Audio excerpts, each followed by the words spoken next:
Sounds good, Otto, and from Canada. Greet everybody, Keith. Hello, everybody. So we yesterday he goes, "Tell, what are we going to talk about?" I said, "Well, I'm going to talk about the law of the cap." Or John Maxwell, my mentor, who I'm certified with, Keith, he talks about the law of the lid. And what's interesting is a lot of people, Keith, I don't feel they're quite sold on the idea of how important leadership is. What are your thoughts on that? Everything rises and falls with the leadership. If there's a problem, it starts at the top. And if there's a problem down at the bottom, you got to fix everything in between. So, where do you start? Where do you stop? The law of the lid makes sense. I mean, I can only go so far. So, why don't you explain it? Well, so how well you lead will determine how well you succeed. That so I'm going to be speaking that quite a bit, and I got the quote from John Maxwell. So I believe in giving credit where credit's due, and there are some things that I've learned on my own, but it's not important. What's important is those that are out there understand how valuable leadership is, and how well you lead will determine how well you succeed. When I talked to Keith about this yesterday, he texted me the boss, and I was like, I wasn't quite understanding. So Keith, what did you mean by when you text me the boss? Well, the difference between a leader and a boss is a leader will pull you along, whereas a boss will push you to get things done. So, a boss can only, the lid on a boss is really short. You can only get so much. Whereas a leader, it's endless. You can get everything. Well, I was taught leadership isn't done in a day; it's done daily, every single day, and that's why we've talked about this. I learned from he wrote "Creating the Magic" and Lee Cockrell. And he talked about Ray, respect, appreciate, value, everyone. And then I added two E's to it, everywhere, every day. So everywhere I go, how can I add value to the restaurant server? How can I add value to the busboy? And if I could go in the back, I would add value to the dishwasher, because if the dishwasher isn't doing his job, Keith, and somebody gets, you get something in your glass, it's like, ugh, uh, cancel my order, I'm leaving, right? So every single position in your corporation or in your company is valuable, because if they weren't valuable, you wouldn't have need to hire them in the first place. And so I love the story of uh, Andrew Carnegie. Now, this guy was a tremendous leader. At one time was the wealthiest man in the world. And I'm going to talk about him, and I'm going to talk about Henry Ford and their leadership ability. And the thing about Andrew Carnegie is that he found people who specialized in areas where he knew nothing about, and he inspired them.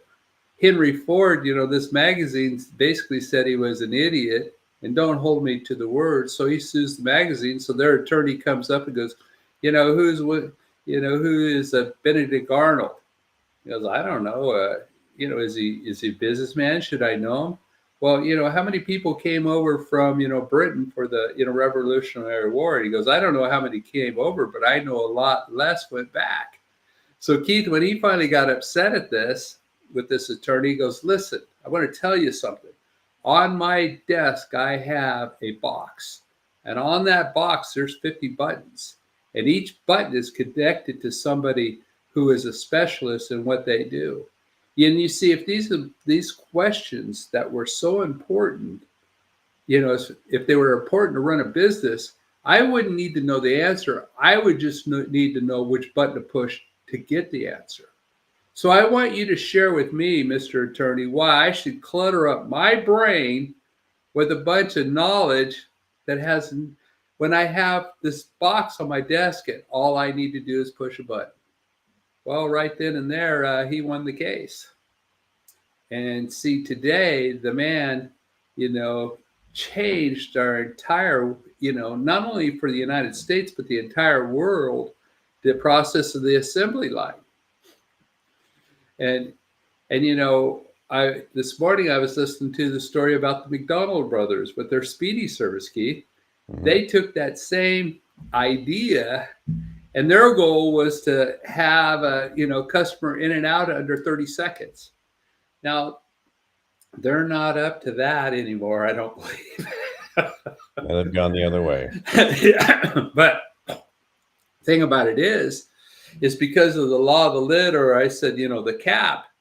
They were only able to go so far because they didn't have the vision, they didn't have the dream of taking it worldwide. Keith, did you know? I believe this is true that McDonald's is the biggest real estate owner in the world. That's what I've heard. Yeah, and they're worth billions and billions of dollars, and they're continuing to grow today. Mhm. But it all started off with a vision and a dream, because they had the process down, but they didn't have the leadership ability to take it to the next level. So, Mr. Maxwell says, if you're here and this is your leadership ability, your business is only going to go this far. Now, if you're up here, it'll go higher. But if you're down here, now you're going to be. And the other thing I found about leadership is the best people you can hire are the leaders. However, if Mhm. you're a 5 and you hire 6, 7, 8, 9, or even possibly 10s, if you don't learn how to delegate and inspire them and motivate them and keep them inspired, they're going to leave you. And then what do? Keith, I was listening to a guy. He said when he takes over a corporation, there's 2 things he did. He'd train the entire staff and he'd fire the leaders. And the question is, well, why would you fire the leader? He goes, well, if he knew how to lead, their business wouldn't be in trouble. Now, my question to a lot of people out there today is, if somebody was to take over your business, would they keep you or would they can you? It's a tough call. So a lot of Yes. businesses, what they do is they got bought out, and the leader has to stay for a year or so to transition through, or they get canned immediately, and Mm-hmm. They that's get the why. they get the parachute, Mhm. and a lot of companies do. So, for example, Keith, sports. Are you a sports fan? Mm. No, not at all. Uh, I'll just use sports then. Forgive me, but the talent is pretty wide. Pretty all the talent is pretty well equal. And what I mean by that is in football, a guy might run a 4.240 and somebody else might run at the same position on the other team 4.3. 1/10 of a second difference. But the difference is the leadership. You see, when a business is failing, they'll look for new leaders. If a church is struggling, they'll look for a new pastor. If a football team, fails, or basketball, or baseball, or hockey, whatever, Mhm. they look to replace the leadership because they got the talent. But see, John Wooden won 10 NCAA basketball championships, said, you can't win without superstars, but you can lose with them. Mhm. Many all the other teams do. Exactly. Mhm. But then I look about, one of the greatest football leaders in football, Lombardi. Of course, I'm a Packer fan, so I'm a little prejudiced. But the thing about it was, the first 2 Super Bowls, the other team had more talents, but they weren't a better team. And when you No. have a wide receiver out drunk all night, and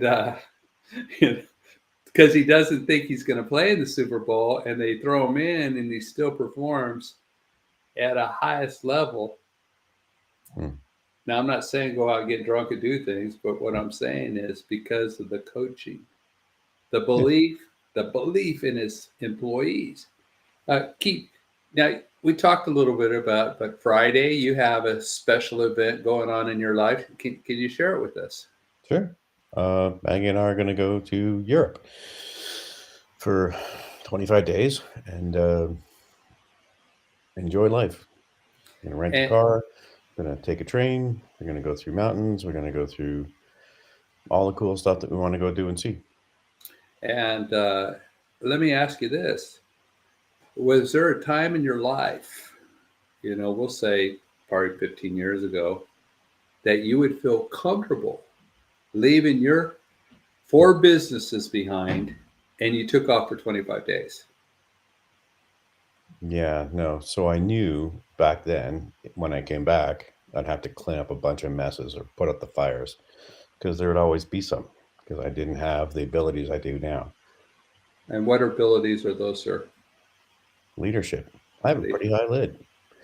So we had to fire a girl a couple days ago.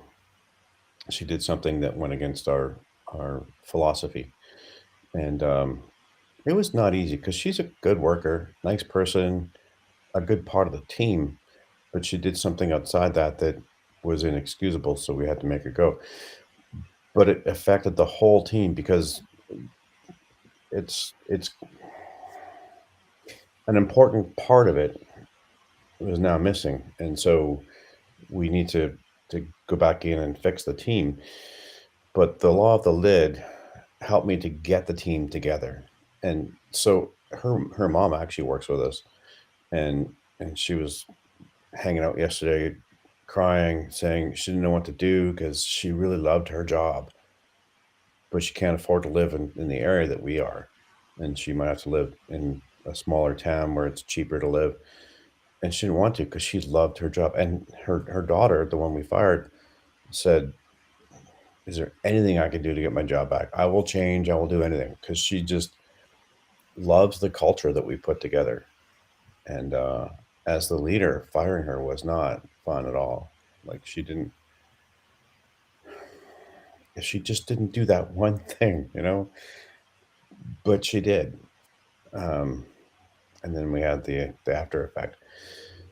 So my leadership skills are such that it was important to call the team together and have a discussion and go through the thoughts and the feelings so that we can reorganize our group and revamp it. Hmm. Yeah, I can remember having to meet with your team after letting somebody go. But the thing about it is when you come together, see, there's other laws. What they see you do, they'll do. And you see, when somebody does something wrong that is unexcusable as far as the values of the business, everybody's watching. And see, if you would have let it slide, Mhm.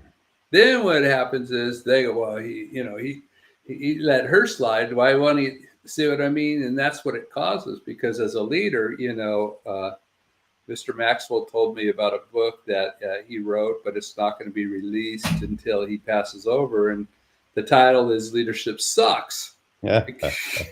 Because, but see, then we have to embrace the suck. Because see, what you did was great. Because hey, the hen nest or the chicken coop is all wound up because somebody just got let go.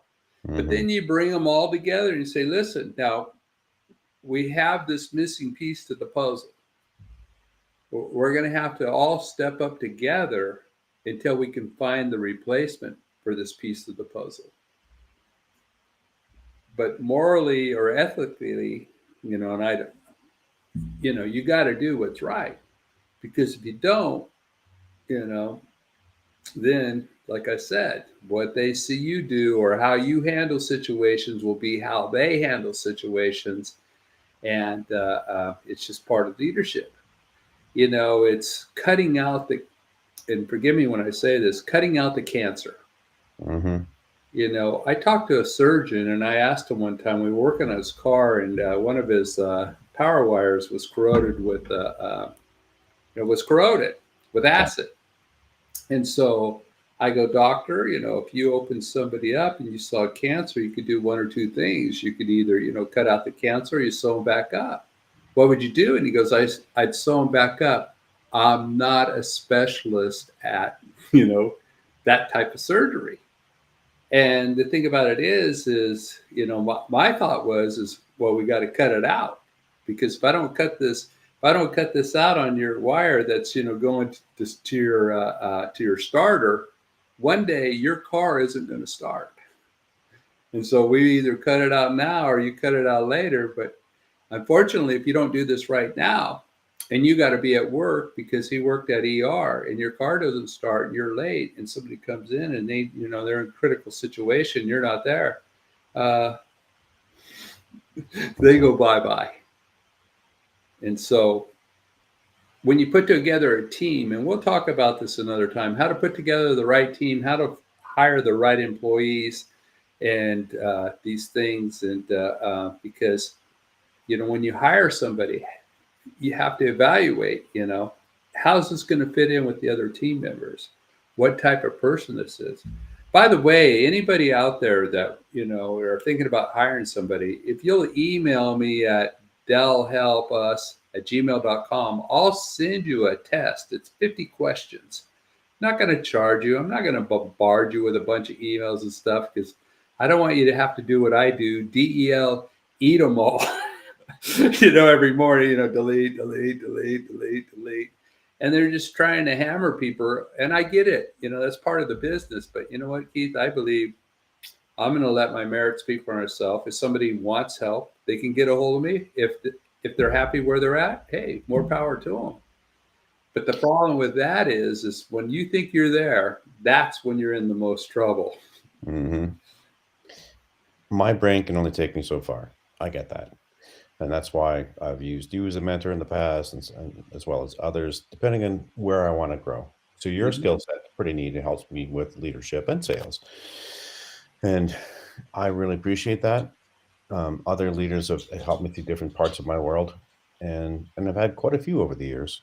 Um, but like I said, I can only go so far in my own head, and so I need to step out of that little box and get into a realm of a bigger box, basically.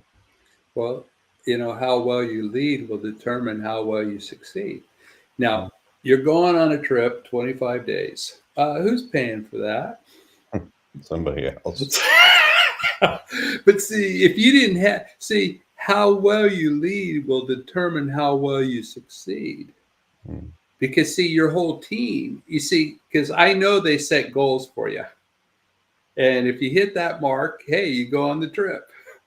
Mm-hmm. But if we don't have the team behind us, that everybody's pulling or doing their share, you wouldn't be going, would you? No. Or That's you could go, but then it'd be out of your pocket. And then back to the original question, 15 years ago, Keith, if you didn't have the confidence in the team that you built up, could you have gone? And you could say yes, but could you have gone and relaxed where you're not thinking about it the entire time you're gone? no. The answer is no. Because I knew that there'd be a problem, and they would have called, and they would have said, "Hey, there's this fire, and try and fix it, and all that other stuff." And not this time. Well, see, my thing is when I took off, I would say, listen, if I have to come back and put out fires, I'm going to light some fires. You don't call me, I won't call you on your vacation. And Mm-hmm. that was our agreement. And I would tell him, I go, listen, I'm going to empower you that if somebody comes in and says, hey, Dell said that he'd do this and he'd do that. And if it's $100 or less, you have my permission to take care of them. Well, Dell, they always try and take advantage of this and that when you're gone, this and that. I go, I don't care. I value them more, my clients, and I value you more than $100. Just take care of them. Now, if it's over that, then simply explain to them, hey, I'm only authorized to go this high. When Dell gets back, now don't tell them the exact day I'm getting back. Give it a couple of days so I can get back into the grind. Yeah. Right. Come back and poof, all this stuff hitting me. But see, I think about what I'm going to say before I say. I'm going to think about the impact of what I say before I say. And the area where I need the most help on this is, Keith, is reacting instead of responding, especially with my wife. Mm. That's a soft spot. See, because my looks, when she asks me to do something, can get me in trouble. Your looks, when you look at your employee, that might be demoralizing them. Like, Stink eye. see all those things we got to think about. I remember John was telling me that, his president of his corporation, they were downstairs, and he walks in and he walks right by everybody, and he goes up to his office, and we always praise in public, rebuke in private. And he goes up and he goes, I'm not going to mention the man's name. He goes, "Hey, what's going on? You walk by everybody, you don't even say hi." And he goes, "Well, I got a lot of business on my mind." And John goes, "Your team is your business.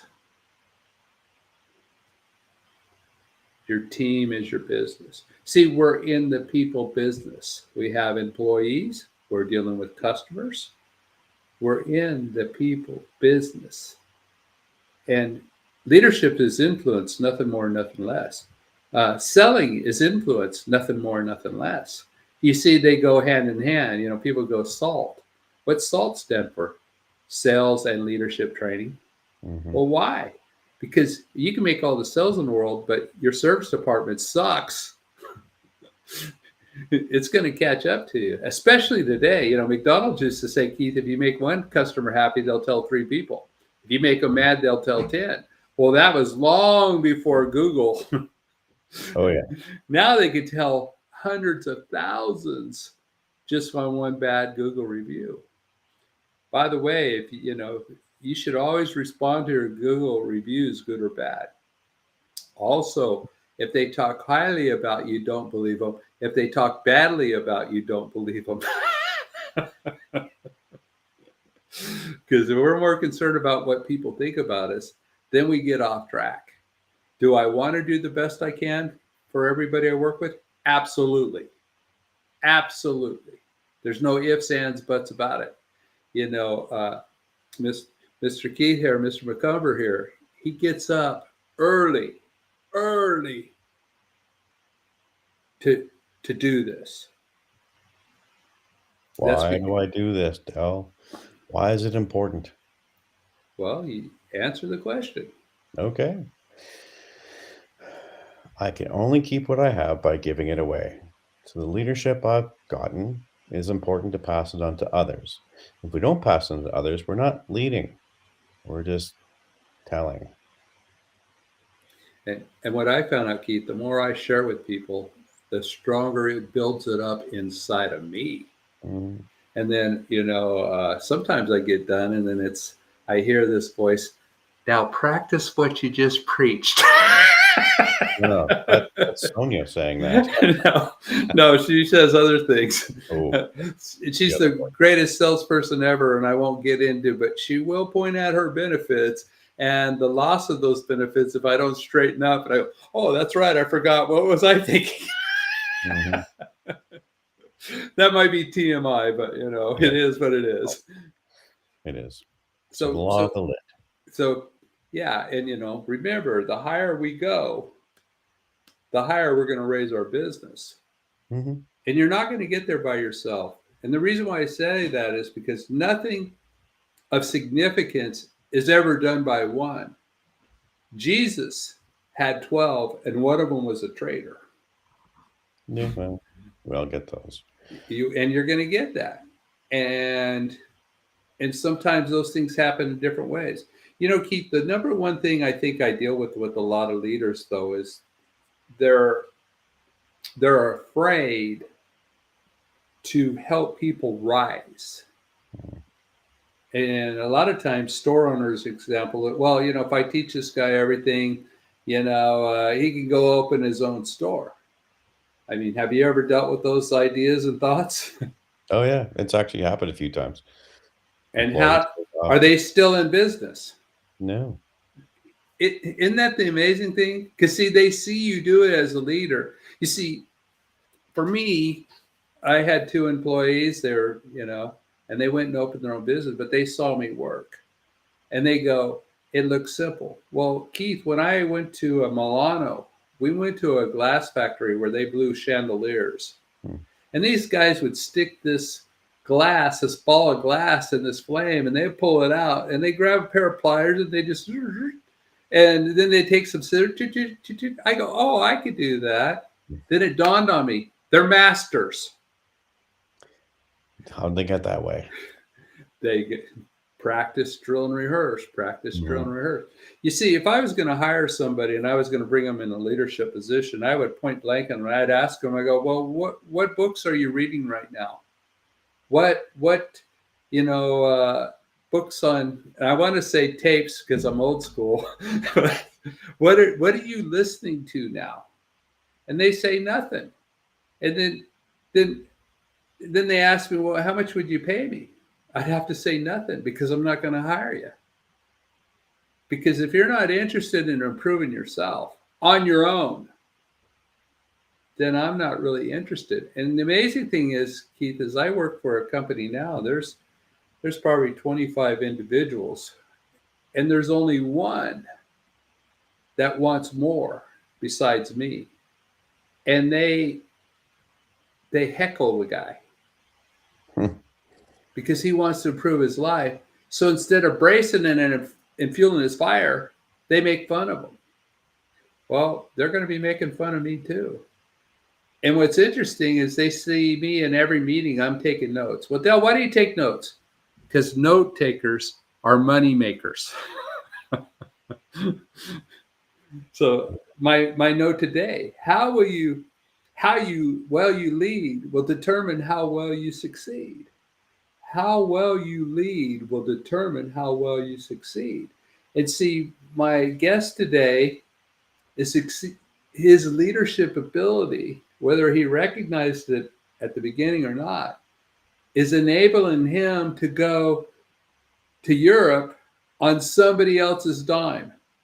Now, Keith, I've been to Europe on my dime, and I've been to other places on somebody else's dime. Somebody else's dime's always better. Oh, it feels better. Things taste better. Because see, they believe enough in you to invest in you. So Mhm. it's kind of like the hang on a second, the Dead Sea. Do you know why the Dead Sea is dead, Keith? There's a whole reason. Do you want the reason for it or the outcome? Well, do you understand why it's dead? No, I forget. Because it's got water coming in and no water going out. Hmm. See, just like us, if we have something coming in but we don't have anything going out, the same thing will happen to us. Diarrhea? No. Well, if you do, take a tablespoon of honey. Of course, I have a honey business also, but it does work, all joking aside. But see, that's why what we do, see, we got things coming in. Right now, iron sharpens iron. My goal is not just to have the Dell and Keith show or anything, or the Keith and Dell show or whatever. My goal is to inspire others to greatness. Because if you can help enough people get what they want in life, including your employees, you can get what you want in life. That was one of my mentors, Mr. Zig Ziglar. Mhm. Here's a test. If you think you're a good leader, ask your people to do something for free. Just totally volunteer half a day. If the answer is yes, you're probably a good leader. If the answer is like, what? No way. Are you on drugs? Then you're probably not a good leader.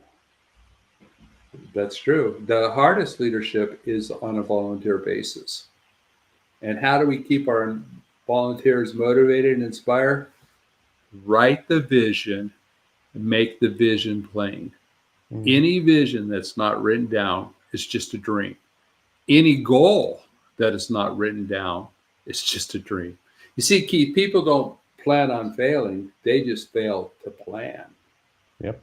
Happens all the time. Jim Rome. So, how well you lead will determine how well you succeed. Yeah. Sir, in the last moments, what would you like to share with everybody before you ditch us to go to Europe? Yeah. Screw you guys. But this is the reason why I'm here, Dell, is my lid has the propensity to grow, but I can't do it by myself. And so I look for your mentorship, your leadership skills so that I can grow mine. And you're right, iron sharpens iron. I could use some more iron. Yeah, me too. And you know what? That's why I always look so forward to spending time with you. Anyway, everybody, remember this: how well you lead will determine how well you succeed. And my friend Keith is a perfect example of that. Have a blessed day, everybody. Thanks, Del.